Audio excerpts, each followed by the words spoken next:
There in the distance it stood, enveloped in a mighty time storm. The world clock, General. The beating heart of all history. The axis mundi, the pillar of the world. Not enough to conquer Russia by drilling back to the surface with his magical mind-controlling atomic radio set then. No, General. The world clock.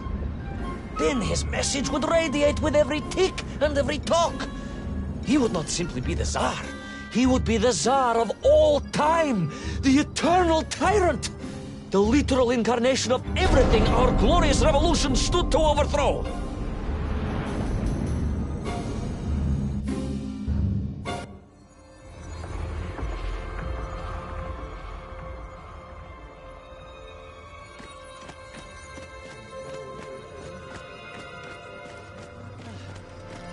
Sonikiv! Uncanny, General. But it was somehow different. I felt no cold. The waves were motionless. Indeed, it was as if I had stepped free of those rivers of time and stood on entirely motionless ground. And there in the distance... What? Debris from Tsarya and tall slave mines had washed up here, almost as if I were meant to find it. And there, amongst it, the winking of steel led me to a blasting cap, and a plan began to form.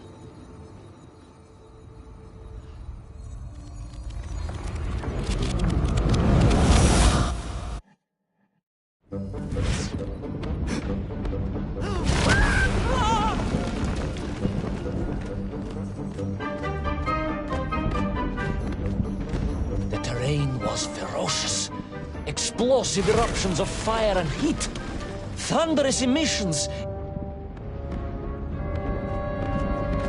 The terrain was ferocious. Explosive eruptions of fire and heat. Thunderous emissions and lethal gases. Much like your cousin Pavel, perhaps, as a result of consuming all of those stolen eggs. Aha! General, you have been listening after all!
Agartha again. But why? You are stalling, comrade. The clock is ticking. Tick-tock, tick-tock. Of course.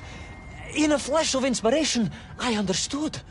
It was all wrong, you see, General. That we can agree on. We should never have gone to the center, because without little Orpheus, Toll could not have become the tyrant he had. The rocket drill was his means to reach the... Agartha again. But why? You are stalling, comrade. The clock is ticking. Tick-tock, tick-tock. Of course. In a flash of inspiration, I understood. It was all wrong, you see, General. That we can agree on. We should never have gone to the center, because without little Orpheus, Toll could not have become the tyrant he had. The rocket drill was his means to reach the world clock, but it was little Orpheus that enabled him. And the time itself, the world clock itself, was determined to make matters right. With a little help from you, of course. Merely a simple pawn in a game played upon a cosmic scale, General. But a pawn who understood that he was being given a second chance to grab a chunk of the explosive resin that wondrous city was built upon.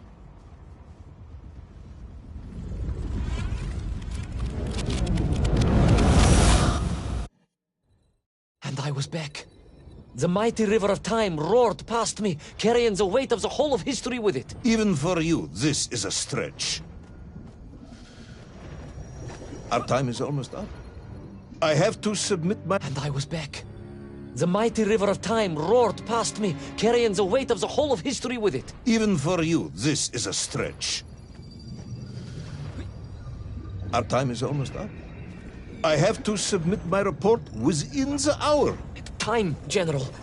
Time was nearly up indeed. That ancient and magical river that carried me along was surely moving inevitably towards some kind of end.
Enough. No more Privalov. No more stories. No more lost worlds and space dogs. I'm full of it. It is nearly midnight, and you have not given me the adequate explanation for the whereabouts of little Orpheus and the atomic bomb. But, General, I am about to tell you what happened when I finally caught up with the villain Toll. I do not care, Tavarish. I simply do not care. You have worn me down, and it is time to call a halt to this. I bear you no malice, comrade. In many ways, I admire you, but time is running out. Yes, General, yes. Time. Because it was time itself that suddenly appeared to be on my side.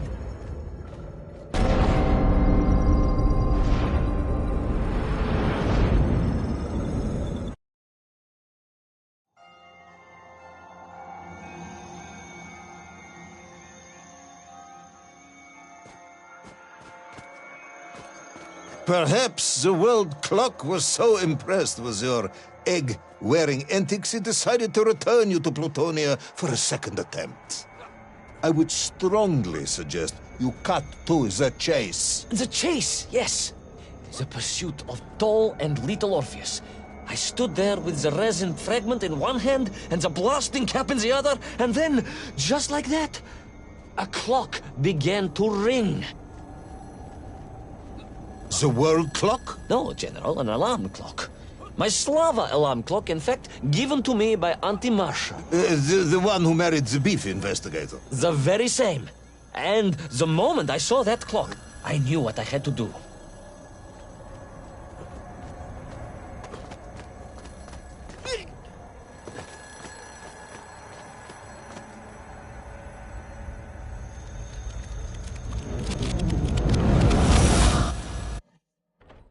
Yes, I'm waiting. A bomb, General. A bomb to destroy a bomb.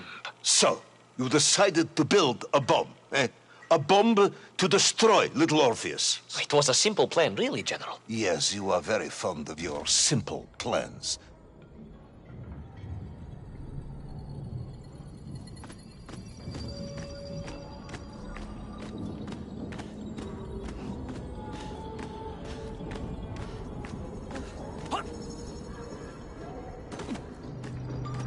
It was the last time I was to see those poor enslaved nymph on my journey. As they scurried in agitation around the base of the rocket drill, now a dreadful weapon of war in the hands of a madman, I was reminded of my mother. Your mother looked like a nymph? That is extremely disrespectful, comrade. No, I meant I was raised by my mother from an early age, of course.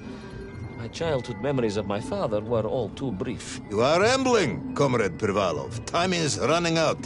Diani Rezinovi.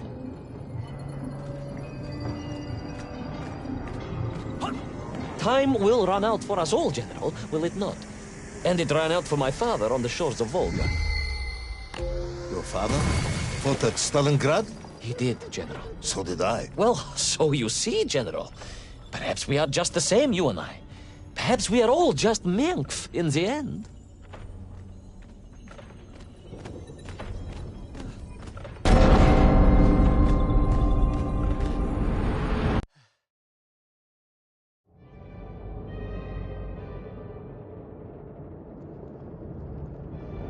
What possible use in the construction of a bomb could be found in the belly of a giant whale? Were you perhaps planning on using a worm as a fuse? That would be ridiculous, General. I would hate to undermine your otherwise entirely plausible account. You forget, General. The belly of the beast was full of shipwrecks. And on one of them, I was bound to find what I was looking for. Fuse wire. Comrade, yes, you'd forgotten all about the fuse until I reminded you, hadn't you? General, your cynicism is unbecoming to a man of your rank and stature.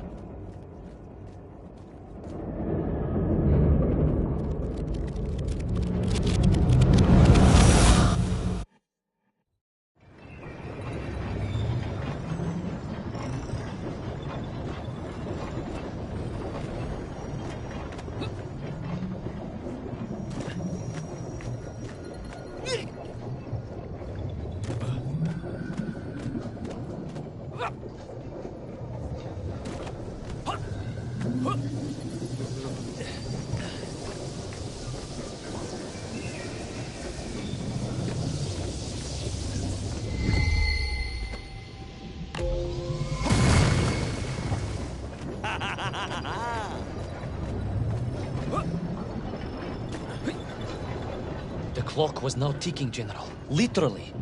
I was surrounded by time, immersed in it, floating along a river of it on a raft made of history, seeking the next moment of opportunity to hurtle backwards amongst those lost worlds. I am a patient man, Tavarish. I lost 3 toes in the winter outside Sharkovskaya in 42.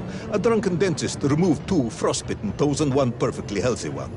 You may therefore consider me a man blessed with an uncommon level of endurance for discomfort. I hate visiting the dentist. My uncle Vanya was a dentist, and he was a deeply strange man, notwithstanding the love he felt for his pigs. Is what? He was a pig dentist, General. He always claimed that the human mouth presented an insufficient challenge. Let me challenge you, comrade.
And so to the ocean floor, and that strange submerged city, and those poor lost vessels.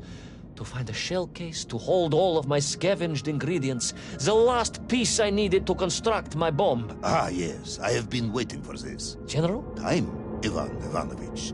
Whilst you have rambled on and on about it, I have simply bided mine. I am a patient man, as I have said. Yes, I don't feel I paid enough attention to the story about your toes. Do you have specially made shoes? Enough!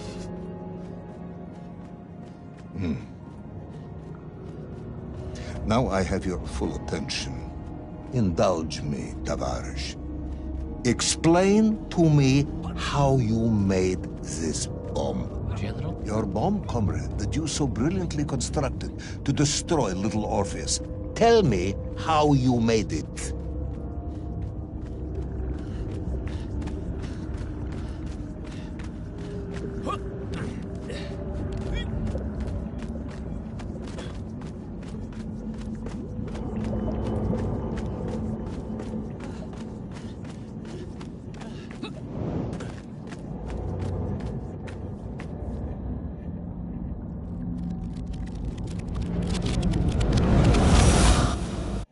Well, In detail. The type of detail that should present no problem to a man who is actually capable of building a bomb, which I suspect would be an entirely different man to one who cheated on his entrance exams for the cosmonaut program.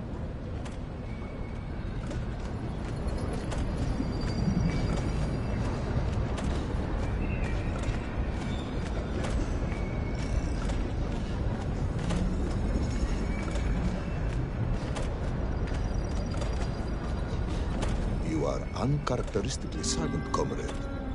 Cat, got your tongue? if I may, General, perhaps just a minute or two to gather my thoughts?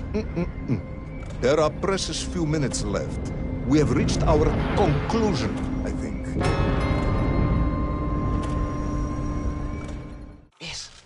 Yes, we have, General. I gazed up at the world clock and knew I had arrived at my destination. Whatever lay inside would see my journey end one way or another. But I had no idea of the marvels that awaited me. And The bomb, Ivan Ivanovich! Tell me how you built the bomb! it was a wonderful sight. The world... It is 2 minutes to midnight, Ivan. It is time to end the story.